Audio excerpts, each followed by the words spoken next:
conversations like this are interesting because we ultimately talked about things that impact society, societal shifts, societal behavior. Try to just be like a student of that and observe that. And although one individual's influence is like on a micro level, try to just be more conscious of your, individual behaviors. And Yo, B, let's go. You may have seen the clip and maybe heard word of mouth, yet another podcast. Man, what could it be about? Is it truth or opinion? A couple of contradictions. We're here to challenge tradition and twist your vision. So we set on a mission to bring you rebel wisdom. What's going on, everybody? Welcome back to another episode of Rebel Wisdom. I'm Julian here with my boy B, as usual. And today it's gonna get interesting. We're gonna talk about some rats. I think that's gonna be fun. So, no, more specifically, there was a experiment conducted, I believe, in 1972 by a John B. Calhoun called Universe 25. That was the name of the experiment. And in a nutshell, I'll kind of dive into momentarily. I'll just read a synopsis of what the experiment was, but it was essentially to experiment with a utopia amongst rats, right? It was like he just collected some mice and bred them and to see how they would exist under perfect conditions, essentially. Yeah, I do want to emphasize that because they chose 4 pairs, so a total of 8 mice, right? Of like perfect genes, no disease, like perfect mice from the whoever makes these mice. And the utopia was, perfectly, like they cleaned every day. They got unlimited amounts of food. They got unlimited amounts of water, no predator. They had enough room to house like 3,000 mice in like these like cells that held, 15 mice each of them. So like perfect world. They cannot mess this up. Yeah. So as with any experiment, right, they definitely minimize like the variables so they could truly see like what's going to happen under, near perfect conditions. Yeah. So I'm going to go ahead and kind of just read out so we can all baseline the grander details of the experiment. And then we're going to talk about it and kind of like compare this to society and see what we think. So again, John B. Calhoun, was responsible for kind of conducting this experiment. And it was designed for the welling of mice to increase lifespan and have them mate, right? So as B said, there was abundant food, water, shelter, cleaned, no predators, perfect temperature. It was a theoretical paradise for mice. He spoke on there was 4 pair of undiseased mice that started the experiment. So a few months went by, and before they started mating, the population doubled every 55 days on average, which I think that's pretty huge. And this was deemed the exponential population growth during like a good time of growth. And then by day 315, there were 600 mice. And it was starting to get very crowded to live, and they had to share space while getting food, water, shelter, as you can imagine. And at that point, the population started to slow down, right? So they went to about 145 days to double vice the amount of previous days it took after those conditions were met. It then states that the younger mice were born into a world where there were too many mice and not enough social rules. So there's a lot of competition for their territories, and then many mice just kind of gave up, and mice were not social enough. They weren't social with each other at this point, and he kind of started to notice like the slowdown. This is pretty interesting. It said females went to high up breeding spaces and sheltered in isolation, which I thought was kind of interesting. And a new group of males emerged, and they coined this term of new group of males as like the beautiful ones. And they never fought, they never had sex, and they always groomed themselves. They just pretty much slept, ate, and were observed to have a lot of narcissistic behaviors, which I think is funny in mice. So during this time, they realized there was cannibalism took place, asexuality, and violence became problematic. And the mouse society started to collapse. By day 560, the population peaked at 2,200 mice. Only a few baby mice survived past the day of 600, and afterwards, the pregnancy rate dropped substantially.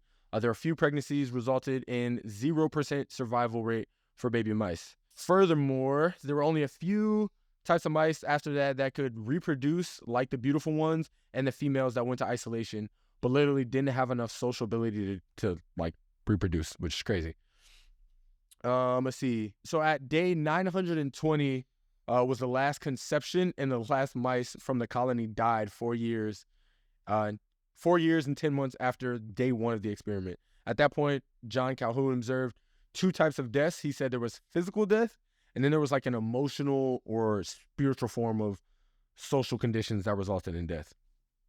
He did the experiment multiple times as well and saw the same trend. Overpopulation led to explosive violence, hypersexual activity, followed by asexuality, and then self-destruction, and finally extinction. Which is crazy. And then his paper, 2 of the big things he, I guess, outlined in there was population density, so that's overpopulation, and then social pathology, which is, I think, just this like study of degrading behavior. So I'll read that real quick. It says social pathology is the study of social problems that are caused by human behavior and negatively impact society. So boom, there you go. And then this is huge. He coined the term behavioral sink as it relates to this experiment, which means our desire to be in the presence of others, to be conditioned to seek to be near others, and drawn to the crowded areas despite the possible conflicts that could arise. So that's behavioral sink. And he was able to make the colony survive longer by giving purpose to more mice in some of the later experiments that he conducted. And that pretty much summarizes this Universe 25, as he called it, experiment, and what he saw. And again, he conducted it a couple times, trying to create these perfect, near perfect conditions for these mice, and kind of what resulted from it, which we found very fascinating. And like I said, we're going to kind of like parallel that to some things we see in human society, right? So with that, B, do you have anything I might have missed? Or Yeah, just one thing. So I mean, the Universe 25 experiment was exactly what you just read, but John Calhoun, he originally started not this exact experiment, but pretty much the same concept of experiment since 1940s. And so this was like one of the later ones in 1973, right? 72. Yeah. 72, yeah. So he's been doing this like double digits. Yeah. Like, and the crazy thing is, and it's kind of scary, like the exact same thing didn't happen, but the big ideas where it said, it goes to overpopulations, to violence, to sexualities, to asexuality, into like basically extinction eventually.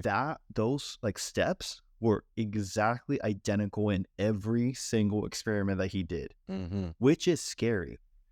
Which, right. I mean, like talking about stuff like that, are we better than rats? Sure. I think so. We are as humans, right. But yeah, I mean, but we do see some of the causes and effects in today's society, which is raises red flags to me, at least. Yeah. So as you just summarized some of those main points, right, being the overpopulation leading to explosive violence, hypersexuality, followed by almost the opposite, asexuality, and then self-destruction into extinction. I think that is a huge piece to highlight, because that pretty much shows, I won't say the purpose of the experiment, but shows how the experiment took its decline and kind of like what was the catalyst of that. So he had the mice in there. They started breeding. There was 45 days or some period of days where the breeding, the population was growing exponentially, in a healthy environment, as you would probably expect, especially with mice. But then he said it started to slow, like once it started getting overcrowded, and there was like fight for food, and then that's when you start to see like violence. So it seemed like the problems or the slow in growth began to set in once you start reaching this state of like overcrowdedness or overpopulation. But this is interesting because it wasn't, the space that he provided these mice wasn't physically overcrowded. Like there was ample space that they could use, like, but they chose, I guess, almost as social creatures, right? Like humans are socialites. They chose to kind of remain crowded, which led to all these issues, which is one of the things that choice to remain crowded is, I think, something we're going to like pick on. And that strikes me as like very interesting. like in this experiment. So thinking on that topic, right? And you and I were kind of talking about before we hopped on and everything. I think there's some obvious parallels in today's society, and then there may be like not so obvious. And I think it was kind of funny because like you and I were saying, again, staying on the overpopulation topic, it's fair to say, right, whether you're introverted or extroverted, humans at a base level, like we are social beings. Like that has been, there's been scientific research conducted on that, and like in comparison to other mammals, creatures, whatever, like we are definitely social beings. And with that, we remain social, like we keep proximity to each other. So you could argue that, I'll say like people kind of closer together, right? It's how you get like these big cities. There's a lot of things that happen, high rises, we build up, vice out, and they make all these attractions, or maybe there'll be job opportunities, but they kind of come together and form in these central pockets. If I'm speaking with the U.S. specifically, you got the major cities, New York, Atlanta, Denver, L.A., yeah, or stuff like that, right? Where these people really come together and like kind of cluster in these pockets. And I think that's like a microcosm, like a micro example of this whole experiment. And we can talk about this on maybe like globally, things we see that parallel to this. But I say all this to say, like, humans are definitely socialites, and we definitely gravitate towards each other. Just like there's where it's popping. I don't know if it's like FOMO or like, you don't want to miss out, fear of missing out, but we definitely gravitate towards these areas. So it'd be interesting to talk about like what might that look like for society, right? Those are only big cities. So you could say like, there's plenty of other places to live, but people are still gravitating towards these areas, even if they're getting overcrowded, right? I think like as humans, some of the things you mentioned, like there's a societal culture created by humans that's very particular in humans, like a form of currency, right? Like money is, much easier to be made in the city. There's just more opportunity. Yes. In the city. Yes. So, but I kind of looking outside of those like human only like social phenomenons, you kind of look like you talk to a lot of the people, I would say more prevalent in the younger generation, but they just want to live in the city for the experience. Yes. And you highlighted that maybe like in the minimalism episode. Yep. Where you need to downsize because you are moving to the city next year. Right.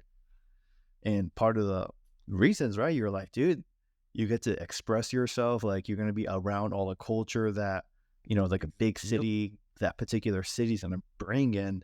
That's exactly what we're talking about here. Exactly. We're seeing that in mice, which I just never viewed, I don't know much about mice, to be honest, but but I just never viewed mice as that social of a creature. Right. I mean, I get it from a human standpoint because, I mean, you look at, humans like a few thousand years ago, if you weren't social, like that means you were dead.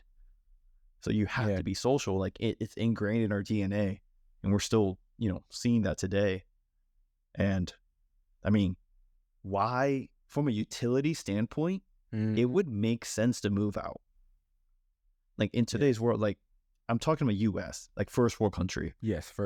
You're gonna have, as long as you have the money side covered, you have unlimited food, unlimited shelter, unlimited water. You can make it clean for the majority of the U.S. Like, right? Like you're not in like Shanghai, China, where there's like smog everywhere. Like you can go to beautiful places in the country. Exactly. But they're not going there.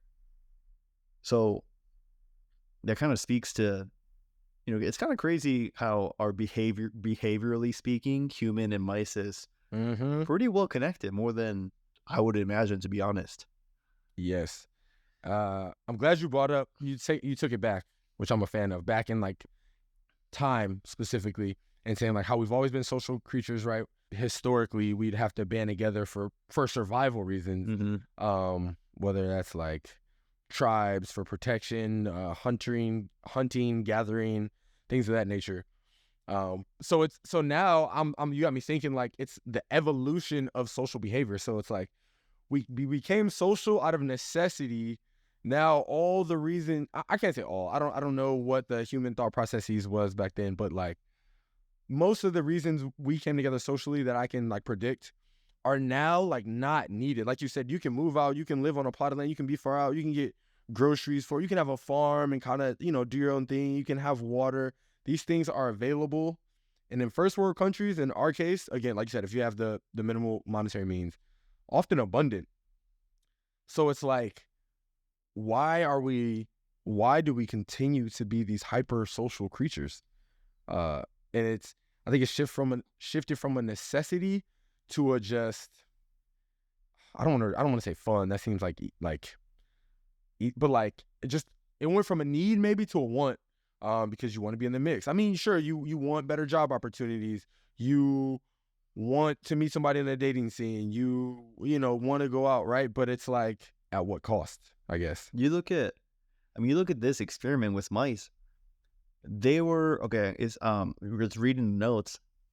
Day 315, we had 600 mice. Yes. And remember, this place had unlimited food source, and it could house up to 3,000 rats, pretty much. But we were seeing overcrowded, maybe not overpopulation, but overcrowded problems at 600, literally 1/5 of the total capacity. How we should not be fighting for food and water. Exactly. Right? Just go somewhere else and go get food.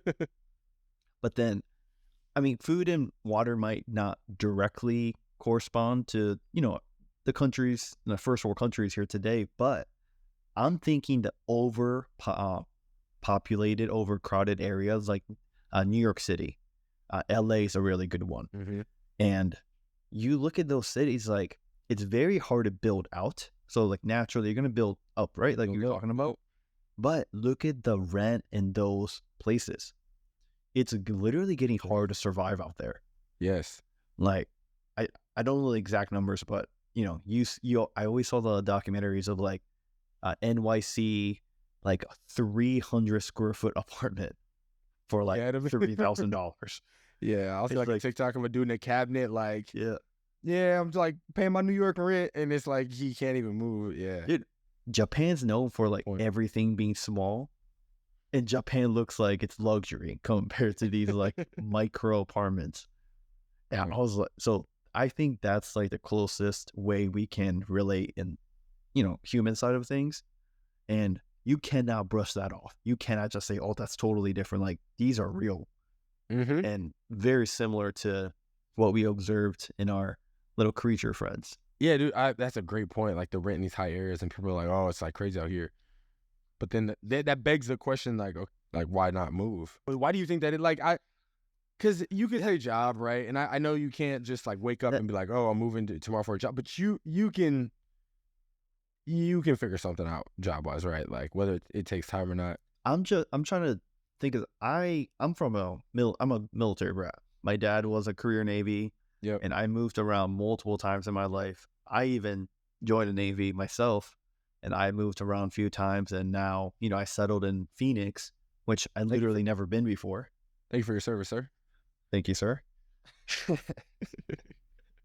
And it's just like going to a new city is like, it's not, I don't want to say scary, but it is like nerve-wracking. Mm-hmm. Because you're not, like as an adult, like you're not going to a high school where you like automatically kind of have friends, like if you play sports or like, if you're outgoing, right? Even whatever school you go to, but you gotta make friends here. Like you don't know anyone. That's like a scary thing. And maybe I was used just talking to other people. I kind of figured this out about myself. Like I don't need to be near family. Whereas other people, like they have to be near family, which I'm not saying it's right or wrong. Right. But that might be one of the one of the biggest obstacles to be like, hey, just pack your stuff and move. And it's hard. I mean, I do want to be in your family, but I don't need to be. Right? I can still visit them on the holidays. Yeah. Like we still have FaceTime every so often. Yeah. Like with today's technology, like you don't need to. So that's great. And to reiterate me being part of the problem, right? I'm looking for a career move in the next like year and a half, and plotting out where I want to go, literally one of my stipulations was like, I had a couple of specific spots. I was like, I can't get these specific spots. Like, I want a metropolitan area. Like, I want to be. Essentially, I said like I want to be near crowded areas. So again, like looking into like why are we like this, or what could come of society if we continue this behavior over a long period of time. So, dude, like I feel like we're getting old, right? We're going up in our 30s. And my sister is 18. Well, she's about to be 18, and I hear like these new terms being thrown out, and like slowly starting to learn them. And one of them is Ohio. Oh, don't even start. It means like bad, right? Yeah. Oh my God, it pissed me off. I found that out too. I was like, out of 50 states to choose from, Ohio means like not cool, bad. Like, I think it's because like it's you hear that people from Ohio, it's like crowded enough, it's like popular enough, but within that popular enough states, it's like the bottom tier. Because like you don't really hear from people like, oh, I'm from North Dakota, or like Kentucky. Maybe I don't know, maybe Kentucky was best, but you get the idea. You just don't like, you hear more like, hey, I'm from Ohio. Like, okay, what part? And it's funny because you're from Ohio. I am. My dad's from Ohio. My wife's from Ohio. Great woman. I went to school in Ohio because I had in-state, and it's funny because Ohio is this like bad place, and then the point that I'm trying to make is Ohio, even though you have a couple cities, it is like a countryside where it's not desirable to go there. It's like it still gets hot and humid during the summer. It's super, super, super cold and snowy. And I mean, it's like older city vibes, like thinking like Cincinnati has a lot of history, like old, like brick, like Cleveland, never been there, but from the pictures of it looks, Cleveland and Columbus are a little more urban, but you get the idea. And I mean, like think about vacation. Vacation is a good example. Like no one's saying, oh my God, we planned a perfect trip to Cincinnati. Right. Like that's right. So they're literally shaming that. This kind of speaks to what we're seeing back to the experiment where, not being crowded with people is looked down as bad from a human perspective. So I just found that funny, and they chose Ohio out of 50 states. We're not going to dwell on that. Moving along. I was upset. Anyways, look at the next bullet that you talked about, right? Or like near the next one. Which one's that? Like, so we were seeing, these exponential, like crazy growth, right? Which is good. And then we got to the point where these babies that was coming into the generation of the society that was already formed by these, mice. Right. I didn't know that. I mean, it's not surprising. I just didn't know that mice had social roles. I'm just curious, like what are the social roles? Especially like if you think about it, I'm thinking somewhere along the line. It was like, how bees have like a queen bee, and you like wolves have like the alpha dog. Yes. Those kind of things. That's social roles. I don't know in particular for mice, but I wouldn't be surprised if they had multiple, right? Right. But real quick, in the confines of this experiment, even when there was fewer social, the bees you named, the wolves, those are just like lead the pack in hunting. The bees to like create the hive. I don't know, maybe like orchestrate the building of the hive, or they had a utopia where there was no hunt, there was no getting, the food was just there. There was nothing to build. There's no nest. But I could still see. I could still see like. I mean, from hierarchy. Yeah. I guess it's just like, well, in this case, I feel like all roles would have been quickly, like they would have determined like there's no roles, we're just living. So I could see maybe because there was abundant and everything, maybe the roles were fewer. Right, maybe. Okay. Yeah. But then I'm thinking those roles in our society is the closest thing I kind of compared it to as jobs. Like we all have jobs in society to provide for us, but like ultimately to get the economy and society keep moving forward, right? Yep. And I was thinking about how we talked about during the AI episode, the AI. So we don't know anything about AI. That was the title of it. And we literally talked about how AI is gonna, I mean, surprise, surprise, they're gonna replace more jobs than it creates. Yes. And it gets to the point, like, imagine 1,000, 10,000 years later, like, there's gonna be jobs, obviously. Few things that computers will never just ever replace. Yeah. But think about, like, is everyone gonna be a garbage man? Is everyone gonna be house cleaners? Is everyone gonna be the service, industry? I don't think so. But as the world gets crazy, crazy cozy to live, people are gonna go insane, right? And then with none of these like roles available or jobs available that's meaningful to our kids, the next generation of people, I would be going crazy. It sounds good when you say it in practice or in conceptually. Like, hey, what if you just got universal basic income, which is another episode I want to do later in the podcast series. But hey, how about the government gives you $3,000 a month for you to live. You never have to work. Right. Everyone's gonna be like, oh, like that sounds great. But it sounds great. Yeah. But dude, I will be going insane if I just never got to work. You have to do something. Okay, but then people are going to give you the argument, right. Like you can explore your hobbies, or you can do work for fun. Sure. Yeah. But what if there's no work to do? You're creating something. Yeah, you're creating. Yeah. Yeah. Which goes back to at the end how he said he's tried to introduce purpose. Into the experiment, because what we're essentially saying now is like, okay, when you're stripped of the purpose, like what do we do?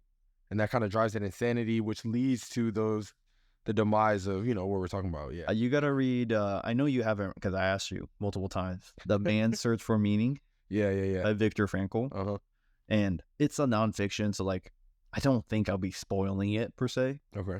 But he talks about one of the reasons why he was able to get through the Holocaust. He was like one of the OGs to go, and then he survived. Yeah. And then the whole thing was he had a purpose in the camp. Right. He was in charge because he was a mental doctor before, like in his like private life before he went to the camp.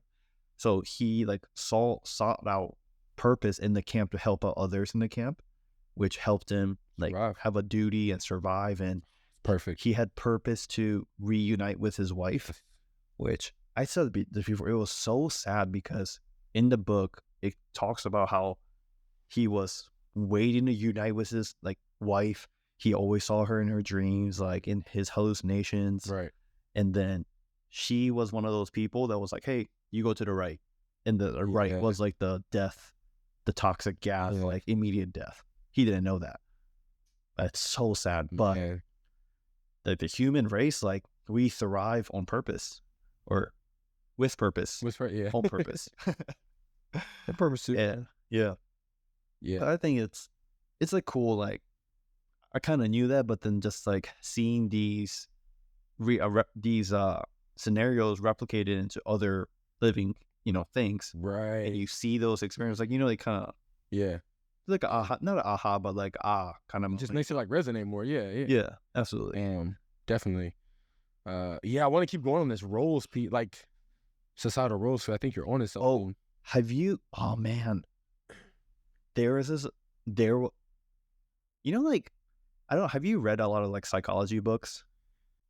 No, but I'm fascinated with psychology. Yeah, psychology is crazy, but in like the 1970s and 1980s is like where any of these like crazy experiments, like it was allowed, Like, some of these experiments will never be allowed today. But I read this in a couple books, so it has to be a pretty famous experiment, and I don't know the name of it. But basically, they essentially took these random groups of people, right? And one was no one was in the control group, so everyone was a participant in this. And one was assigned like the good guys, and one was assigned like the bad guys. And the good guys are supposed to punish them, right? And these are all fake scenarios. Like everyone knows that. But towards the end of the experiments, they start taking this stuff so seriously they're like beating these people to Crazy. like, hey, like we cannot let, and this is all made up. Yeah. And the social roles that created, like it like validates them to know, hey, like what should I be doing this, and then how they have to listen to authority because the experiment people were the authority, right? Like, hey, you're good, your job is to punish the bad.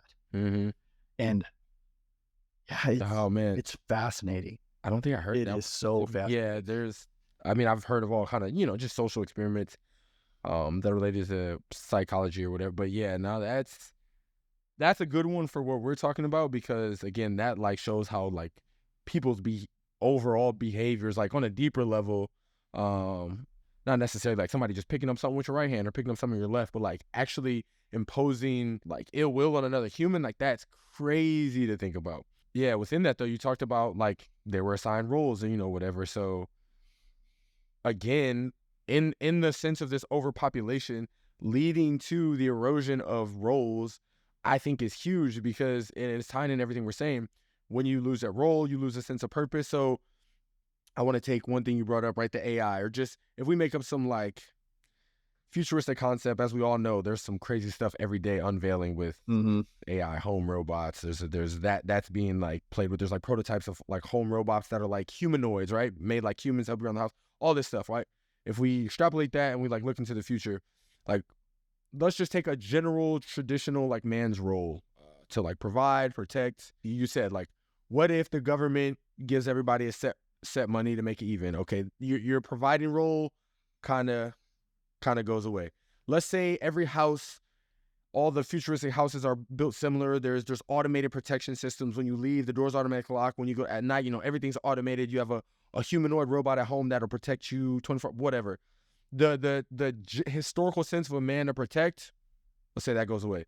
So now you're thinking like, all right, I'm this dude, I got a family, like I don't really bring in money, I'm not really protecting them. You maybe start losing your sense of purpose. Yeah. It's like we saw violence in mice. I would argue that I've seen humans get violent for like less, almost. Like you could maybe start predicting some violence, or even if not violence, like a drastic change in behavior, because you are losing this sense of purpose. Like, yeah, this experiment was done in mice, and yes, we are cognitively far more evolved in mice, but I guarantee you behavior starts to change when you have like these societal changes. COVID is a great one. I think societal norms and like behaviors that we all grew up with and known to be kind of got shifted in, I don't know what, like 2-year span that COVID was kind of hitting, that like changed society like forever, whether it's just, work or kind of how you behave or even interact with humans. So it's funny, like, although we're not maybe overcrowded to the point of this example, or maybe things aren't as futuristic as this example, you still see some of the like underlying themes in this experiment with mice that you can maybe kind of see now. Or I think like boy Calhoun like might have been onto something with like is this, as we remain socialites, and as we as we try to go to this like near perfect society or just bettering society, could there be negative like ramifications to this that we just don't know, because society's never evolved that far? I think it's like insane to think about, especially when you bring in these experiments, that like some of these experiments you mentioned, where we've seen like little pieces that these things could happen. I think it's wild. Look at the 2 types of death that you talked about, right? Right. You have, so physical death is pretty simple, right? Pretty straightforward. If you get killed, that's a physical death. Like as a age, right? Yeah, natural. If you're aged, that's a natural physical death. If you somehow, because you saw so many weird things in an experiment, like if you just didn't want to eat because you lost sense of purpose, right? Yeah. Even though it's physical, that would fall into the emotional, definitely like, spiritual, societal side. Yes. And I'm just kind of thinking, just me growing up in Japan and understanding the Japanese culture, it's, like Japan's has one of the highest suicide rates, right? In the first world country, or I think probably top like 5 in the world. And why is that? Because people, like, Japan is one of the most. It's also safe. It is safe. Yeah, so that's interesting. Yeah. I would say it's one of the.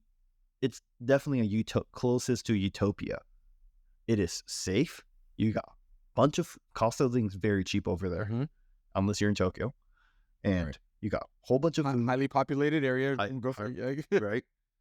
And you just, I mean, dude, if someone gets stabbed on a bus, it's like national news, which they wouldn't even cover nothing like that in your local news, Unfortunately. in a U.S. city. Yeah. But I see two main problems, which one is they are so, expected to work so hard. And the work ethic there is uncomparable to the U.S. They freaking work over there. And some people, they just literally work so hard, they just go crazy in the brain and they just kill themselves. That's like very unfortunate situation. And, it's like a societal death. Yeah. Yeah. And another thing is Japanese people are one of the most, I don't want to say not social, but being okay with being isolated. Yeah. Very introverted.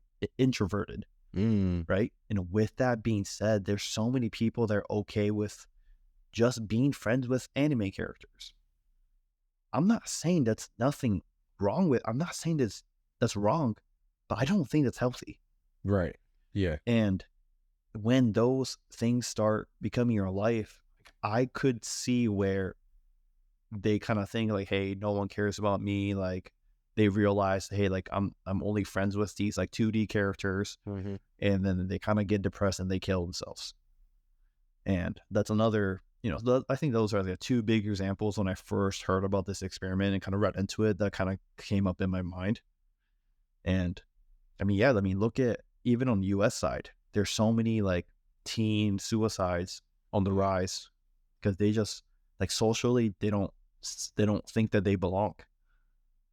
And yeah, it's kind of crazy to see that he noticed this social, spiritual, emotional death in something other than humans. Yeah. In these mice. Yeah. Yeah, no, that is pretty profound, I think. And it's also interesting how from a standpoint of this experiment, I think Japan is kind of cool because other than like Tokyo, maybe it isn't as much. You don't see as much overcrowding, or it is safer, but yet what you would think, but it's not. You would think that would be proportional with a, like low death rate, or at least suicide specifically, but it's not. So from a like social human interaction standpoint, what you kind of articulated, it's like, oh, like why is that? Which you kind of just explained a little bit, but I think that's crazy because I think some of the social norms maybe over here, which they're both first world countries, are a little bit different, but you still have like super unfortunate deaths. It just, I think, based on society being structured differently, these deaths are coming about different. And this is kind of what this experiment is doing, like taking society and seeing like how society almost like causes its own demise. So to look at two, I won't say opposing societies, but definitely two first world societies, but that kind of operate like very differently, and contrasting them, I think that's pretty cool in the context of, the evolution of people, or like pursuing this utopia maybe per se. It's pretty cool. What about these beautiful ones?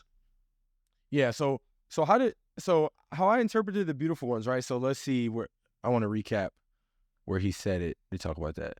Right? So he said pretty much this new group of males like emerged, which he deemed the beautiful ones. And these are the ones who like never fought, never had sex, always groomed themselves, and they pretty much just did the essentials, right? They slept, they ate, and then they just kind of watched over everybody else. They observed narcissistic behaviors. One thing I do want to point out, before the group emerged, it was noticed. It was pointed out that because there weren't a lot of social roles and there were a lot of violence around this time, and there were a lot of competition for territory, even though there were plenty of territories to share. The John Calhoun, he noticed that a lot of mice just gave up the fight. Like they just didn't care about this fight anymore. And that from that point on, these new groups emerged where they just didn't care. And Right. yeah, so go ahead. And then on that point too, I want to bring it just to keep something in mind, how over time when he observed this, right? It was the overcrowding, which we kind of just talked about, which led to the violence and hypersexuality, which then led to asexuality, which I think this is going to get into, which is something interesting to keep in mind. But yes, he talked about, again, right, these beautiful ones who never fought, never had sex, and kind of groomed themselves. So now he identifies, after this period, like you said, of hyperviolence, hypersexuality, this new kind of group emerges. So I mean, I don't really know what caused this in the mice, but I think it's interesting to think about, like, okay, who would we being society deem like these beautiful ones amongst humans, right? This is just like crazy to think about. But as I interpret this experiment, it's just kind of I think about it as like the almost maybe like the elite or the people that are kind of removed themselves from society, maybe on a higher social level, social economic level, and kind of just do their own thing, right? So I don't know if we want to define this as, although it's coined the beautiful ones, I think about this less physically and more like lifestyle. Yeah, People that are in I don't want to say like a different tax bracket, but who kind of subscribe to a different, definitely social economic class maybe, or a different lifestyle. What do you think? yeah. When I first heard about it, just when I first heard about the beautiful ones, like K-pop, Korean art, like pop stars, that came into my mind. But then I just thought about it. I mean, like they do, even though it may not seem like it, but they put in a lot of hard work and a lot of hours to get their job done. So maybe that's not the best example.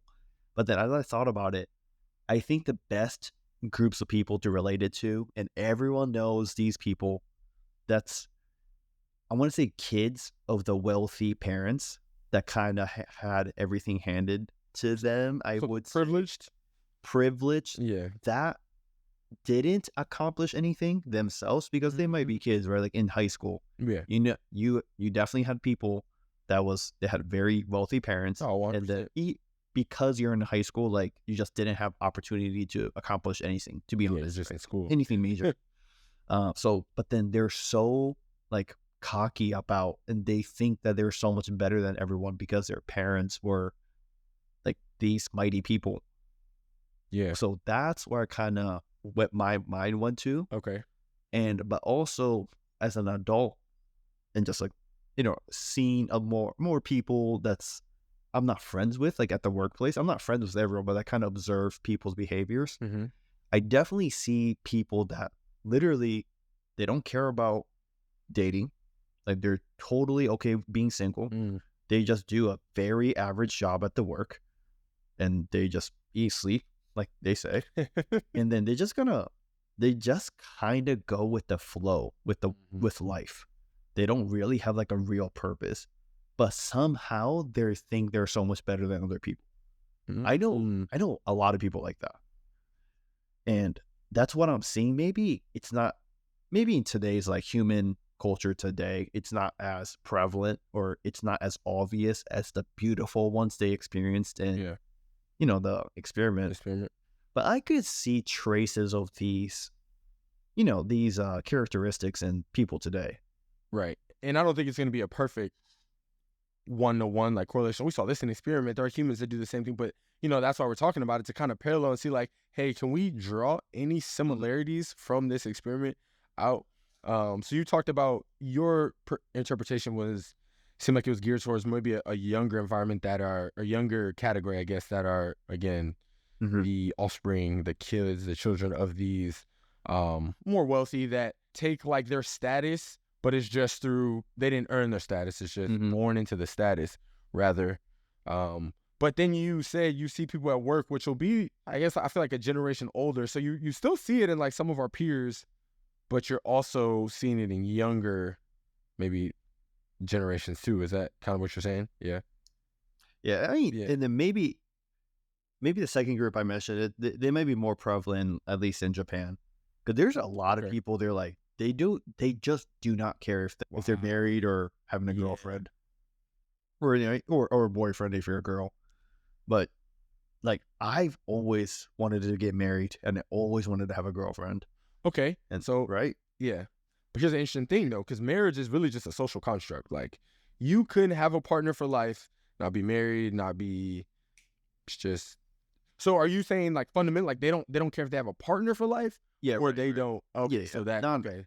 I thought like they could have somebody and just not want to be married or like not want to be Yeah. public maybe, but they don't even care if they have like someone.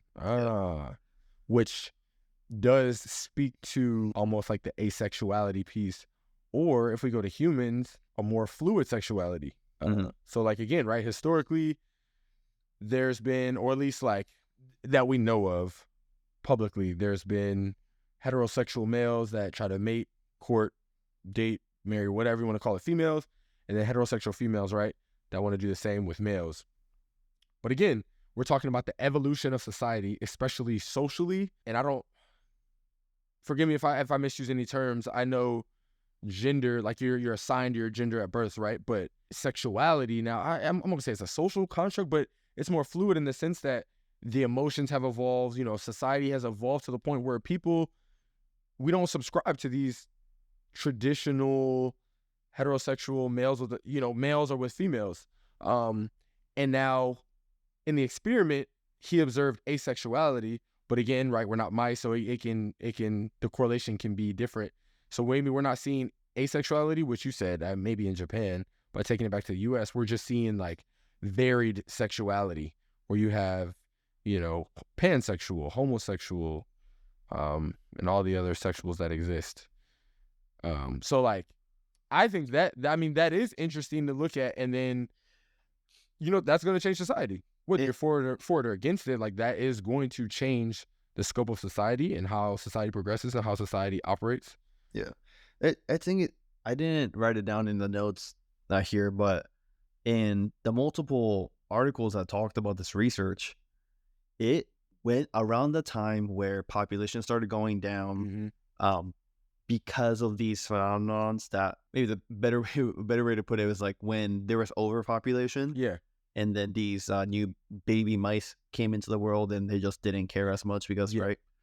And every single time the experimenter, John Calhoun, did this experiment, he, alongside the asexuality, where they just didn't want to produce, he also saw like homosexuality every single time. Like they just wanted to mate with anyone, male or female. Yeah. And I'm just kind of thinking about that in today's world. You could, like, there's not much of an argument when I say, people today live much more comfortable than people 50 years ago, 100 years ago, 200 years ago, right? But for argument, I understand maybe it wasn't documented back in the day. Exactly. For argument's sake, you could say there was much less homosexuals in the past than today, right? You just see... don't get me wrong. I don't care what you do, but that is a fact. You do see more people that's gay than people, back in the day, or at least I imagined, 50 years ago. And I think that's a recent phenomenon because life is getting too good. Life is getting too easy. And a lot of people's problems are like having mental days. And like, I'm not saying mental health is not important, but people back in the day just didn't have mental days. They just sucked it up and worked 7 days, like it wasn't until, Henry Ford, he came along and he was like, hey, let's not do these 6-day work weeks. Because back in the day, it was 6-day work weeks. And they had Sunday off for church and, to celebrate God. Yeah. And he went to the typical Monday through Friday work week that we know of today, or at least 5 days, right? 5 days within the 7 days. And people back in the day, they just worked from when the sun came up to when the sun went down. And we talked about in the Social Security, how Social Security is one of the biggest Ponzi schemes in the world. That episode, we talked about how the working hours were created in like the early 1900s, where the typical like 9 to 5 is like they needed light in their factories. Right. So that was like the working hour that was created. And that's like we're still kind of abiding by that, which Subscribe to that. we don't, even though we don't need to, Yeah. but that's kind of speaks on how these ideas in the past still get carried on to today, but we're still seeing it evolve. But I would make a very clear argument that people in the past, they just did it. They weren't soft. That was the easiest way to put it. Right? I don't know. It's I mean, this research is very thought-provoking, to say the least. Right. Again, because we see all these parallels, and I'll say, right, back to the like sexuality piece, not saying like homosexuals or weren't less prevalent before. I just want to like, you just didn't see it as much. Like people could have been, you know, felt different ways, but maybe people didn't like lean into their emotions or didn't, you know, follow their gut or their heart in that regard. So all we can go off is what we know. And there was like, I documented, I guess, I don't know the proper term, but like we just didn't see as many different fluid sexualities.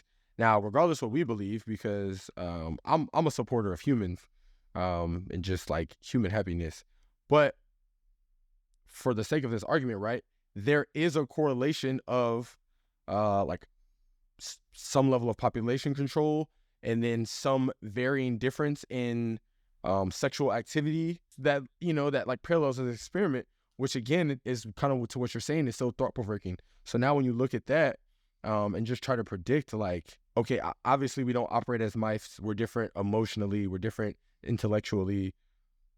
But like, it doesn't mean it's not going to affect our societies maybe in a similar manner, right? And that's what we're trying to like exploit in this argument. Yeah. Which I think, like you said, is just so thought-provoking. I think you have to, like, hear an experiment like this, it calls for some like depth of thought and into, hey, what we see. And it's, again, we're not trying to like solve the world's problems here. We're just trying to rebel against maybe some like common beliefs or some thought processes. In the main idea that not the author, but the experimenter, I guess he was author of his research paper. Right. But he just saw a common trend that led to all these problems for overpopulation. Yeah. And we know like our population is growing a lot. Facts. And people are like, oh, but what about Italy and Korea and Japan? Yes, like you see first world countries, because I think it's very similar to how this experiment was. We saw these crazy explosive growth in all countries. And now that times are good in terms of living conditions, all these problems start to arise. And it's harder for people to live in like emotionally and mentally. And people are getting married so much later in life today than ever before. People are having the least amount of kids than ever before. So you have, even though population is growing around the world, we're still net positive. I think that's a good thing. But like the countries I just mentioned, Japan, Korea, Italy, like they're having population problems. Yeah, population control even, right? Like, yeah, because they're just not giving birth to kids. Yeah. And that's something very similar to what we saw in the experiment, right? And yeah, I mean, you're right. Yeah. It's hard to deny some of the facts. So you just took it to like more broad global scale, but so in those countries, these people are opting not to have children, or in some, like, there's population control, like China, you can only have, like, legally or whatever, X amount of children. So again, parallels back to the experiment. You see overpopulation, then you start to see it tailor off. You're seeing violence, hypersexuality, followed by a change in sexual behavior. It's you know, the steps are there when you observe it. So the last thing in the experiment was self-destruction and then to extinction, right?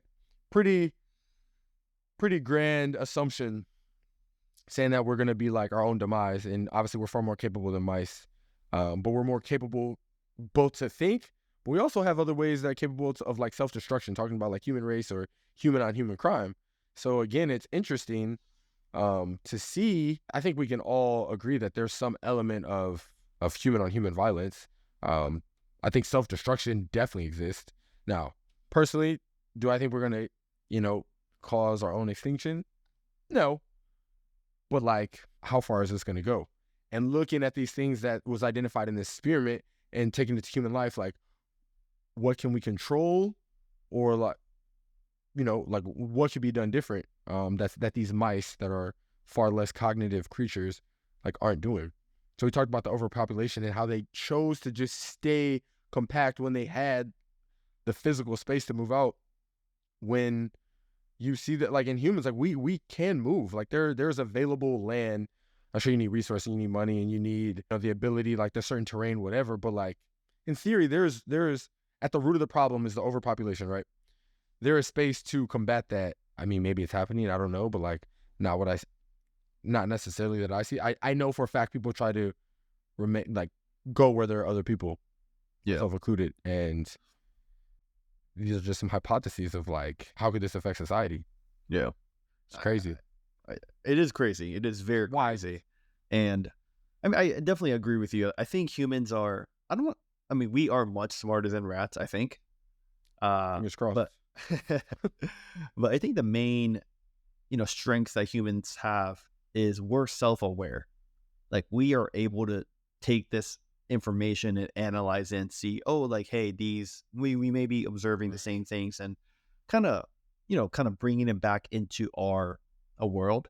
And because of the ability to be self-aware, I don't think we're going to cause destruction in the same way that the rats did.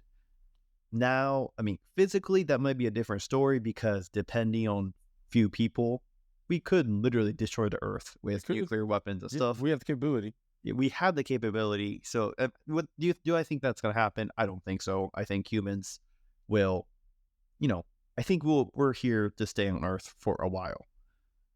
And I don't think we would ever go extinct socially, maybe physically, because of dumb wars or external circumstances. But definitely these, some of the causes and effects of what we saw in the experiment is definitely worth pointing out. And it is interesting to talk about. It is. Yeah. It's like a perfect conversation for like when you go to a bar, get a few beers in, and you start talking about it, and like, oh God. Hey, you think humans are like rats? Some people are rats. Yeah. Not literally, but figuratively. It could be made. Yes, sir. Yes, sir. It could be. Yeah. Just to summarize this entire thing, because it sounded like a pretty sad episode, and I don't want to have a sad episode. Like I want to make it, happy always, at the end. But what do you think? Like, if you could give one message to people that's struggling from the causes that we saw in the experiments in real life, what's some advice that you would give people to flourish in today's world? Some advice that I could give for people who could study in today's world, I would think, so trying to tie it back to kind of the some of the big things he took away from John Calhoun's experiment, right? We talked about overpopulation was a big thread. But again, his paper, as I stated when I kind of read the summary, highlighted two things, like population density, which it could be easy for me to say, like, hey, everybody kind of like stay spread out, like don't overcrowd.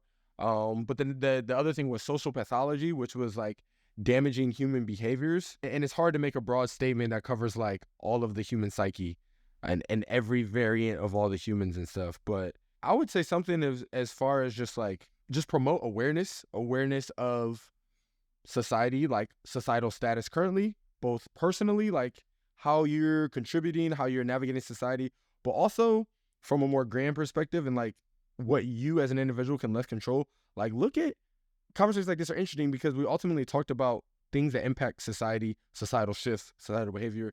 Try to just be like a student of that and observe that. And although one individual's influence is like on a very micro level, but try to just be more conscious of your, individual behaviors and how that can affect society. Mm-hmm. I try to just be, I think one of my, not mottos in life, I think I'm naturally pretty positive, but positive in all things, positive in mindset, positive in, they say you go to a new job, you want to be like value added, like positive value, positive relationships. Like if you can just be aware, like I guess me just promoting awareness of self, awareness of society, and kind of like how you navigate it. I can't give one piece of thing like do this or like this action will equate to like better. Nah, I don't have anything for that. For me, it's just like a general awareness in discussions like this, which is why we do it. And we love to be the rebels that we are, to notice behavioral shifts and like notice how you might be contributing to them. Mm-hmm. I guess that'd be my final statement. Gotcha. Yeah. I don't know. Like what about you? My big thing is purpose. Is, I Like that. I am grinding, right? I have my side hustle. I'm working on this podcast. I'm working long hours at my work. I still want to care. I still want to hang out with friends, family, my wife. But at the end of the day, even though my contribution personally is so minuscule to the world, but my contribution is very big in terms of my family. Like what I can provide for my wife, what I can provide for my future kids. Like when I think about that, that gives me purpose to keep grinding pretty much and just kind of think about the long-term goals. And, when you grind and when you're in the pit just grinding day in, day out, it's hard. But when I look back, like I'm glad I worked hard. I feel like I look at my past, I'm like, I have very few regrets because did I give it my all 100% of the time? No, absolutely not. I definitely slacked off a lot of times, but I did more than the normal person would do. And that, sense of purpose to, being able to provide for my family and keep grinding in the future, that makes me very happy. Nice. And makes me keep going. Like that. And that was also a theme of giving purpose towards the end as well. Okay, so I'm getting two big takeaways: awareness and purpose, which I like, and I think that kind of sums it up like kind of pretty good. Yeah, awareness and purpose, and don't be a rat. Do not be a rat. Do not be a rat.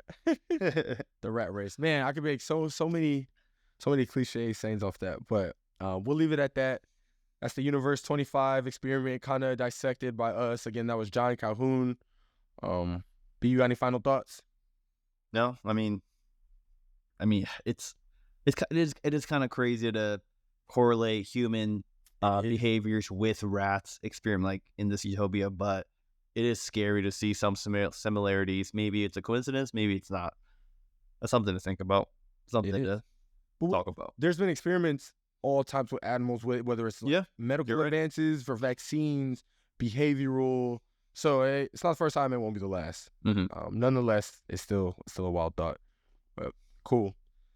Thank y'all for tapping in as always. Feel free to further the conversation in the comments on. We're pretty much on all social media platforms. I know this was a juicy one, especially for just kind of shaking up thought and having diversity of thought in a wild concept. So please tap in with us. We'd love to hear from you. That's all we got. Thank you.